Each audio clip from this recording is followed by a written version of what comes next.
नमस्ते, मी doctor Rajani Patki. आपण पाहत आहोत श्री विष्णू पुराण. आपण पाहत आहोत चतुर्थ अंशामधला 13वा अध्याय. काल आपण 18 श्लोकापर्यंत आलो होतो. सत्राजिताला भगवान सूर्यनारायणाकडून सेमंतक मणी मिळाला. मग त्या निर्मल मणिरत्नाने त्याने आपला कंठ सुशोभित केला आणि म्हणजे तो गळ्यामध्ये घातला आणि सूर्यासमान संपूर्ण दिशांना प्रकाशित करत त्याने द्वारकेमध्ये प्रवेश केला. द्वारकेमध्ये त्यांना येताना लोकांनी पाहिलं आणि त्यांना असं वाटलं की पृथ्वीचा वरचा भार उतरण्यासाठी अंशरूपाने अवतीर्ण होऊन मनुष्यरूपधारी आदिपुरुष भगवान पुरुषोत्तमच आहे की काय, म्हणून ते त्याला प्रणाम करायला लागले. आणि ते म्हणाले, भगवान आपल्या दर्शनांच्यासाठी निश्चितच भगवान सूर्यदेव आलेले दिसत आहेत.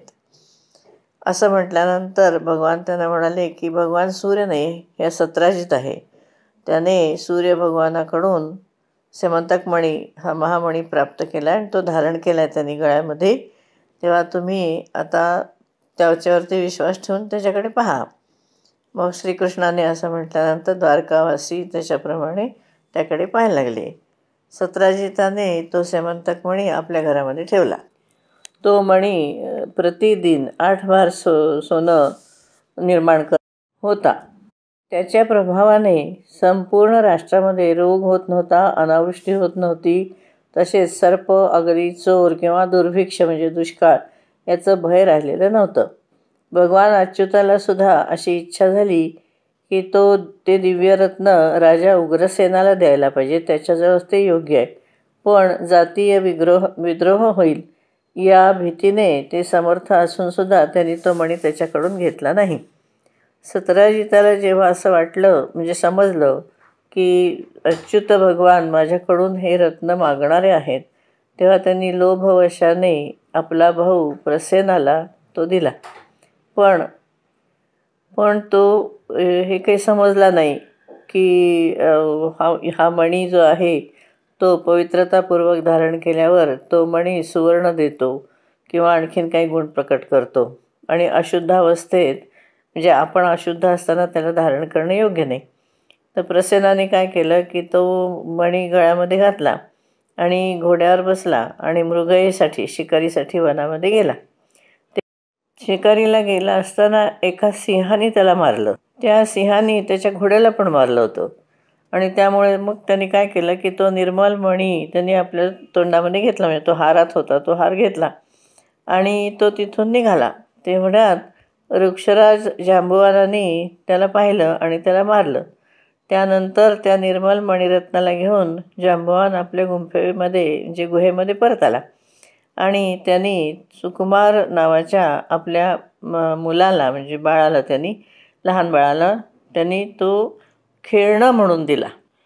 प्रसेन परत आला नाही, त्यामुळे यादवांनी आपापसामध्ये काही काही सांगायला सुरुवात केली, कान फुंकायला सुरुवात केली की कृष्ण ह्या मणिरत्नाला म्हणजे त्याला तो हवा होता आणि त्यामुळे त्यांनी प्रसेनाकडून बहुतेक त्याला घेतला असेल आणि हे त्याचं काम आहे. आता हा लोकापवाद आला कृष्णावरती. मग त्यांनी त्याच्या लक्षात आलं की आपल्याबद्दल लोक असं बोलत आहेत. मग त्यांनी काय केलं की संपूर्ण यादव सेनाला त्यांनी सांगितलं आणि स्वतः भगवान प्रसेनाच्या घोड्याची जी पावलाच्या खुणा होत्या त्याच्या अनुसरण करत पुढे पुढे गेला तो आणि त्याच्या असं लक्षात आलं की प्रसेनाला घोड्यासहित सिंहाने मारलेलं आहे. मग त्या सिंहाचे चिन्ह कुठं दिसत आहेत ते बघत बघत त्यांनी पुढे गेले ते. आणखीन मग त्या चिन्हाच्या मागे मागे जात त्यांना असं दिसलं की थोड्याशा अंतरावरती वृक्षराजद्वारा मारलेला सिंह तिथे पडला आहे. पण त्या रत्नाचं महत्त्व भगवंताला माहीत असल्यामुळे त्यांनी जांबुवानाची पदचिन्ह पुन्हा पाहायला सुरुवात करून त्याच्या मागे तो गेला आणि संपूर्ण यादव सेनेला पर्वताच्या तटावर सोडलं आणि वृक्षराजाच्या चरणाचं अनुसरण करत करत तो स्वतः त्याच्या गुहेमध्ये शिरला. आत गेल्यानंतर भगवानांनी पाहिलं म्हणजे श्रीकृष्णाने की तो सुकुमार बालक जो आहे तो आपल्या धात्रीला काहीतरी सांगतोय आणि धात्री त्याला सांगते आहे. म्हणजे धात्री त्याची समजूत घालते की सिंहाने प्रसेनाला मारलं आणि सिंहाला जांबुवंताने मारलं, तेव्हा हे सुकुमार तू रडू नकोस, हा सेमंतक मणी आता तुझाच आहे. हे ऐकलं श्रीकृष्णाने आणि त्याला सेमंतकाचा पत्ता लागला. मग तो आत गेला. आत गेल्यावर त्यांनी पाहिलं की हा सुकुमार तो खेळण्यासारखा त्याला खेळतो आहे आणि सेमंतक मणी त्या दाईच्या हातामध्ये तेजस्वी आणि दैदिप्यमान असा दिसतो आहे.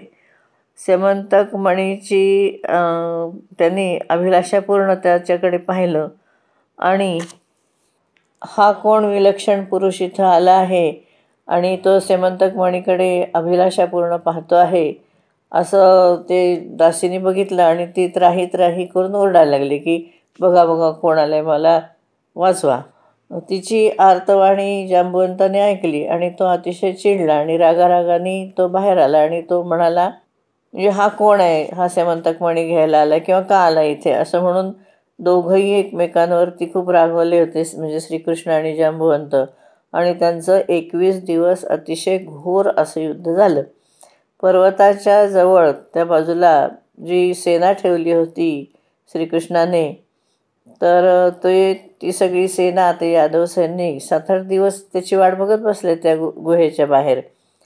पण तो बाहेर आला नाही श्रीकृष्ण.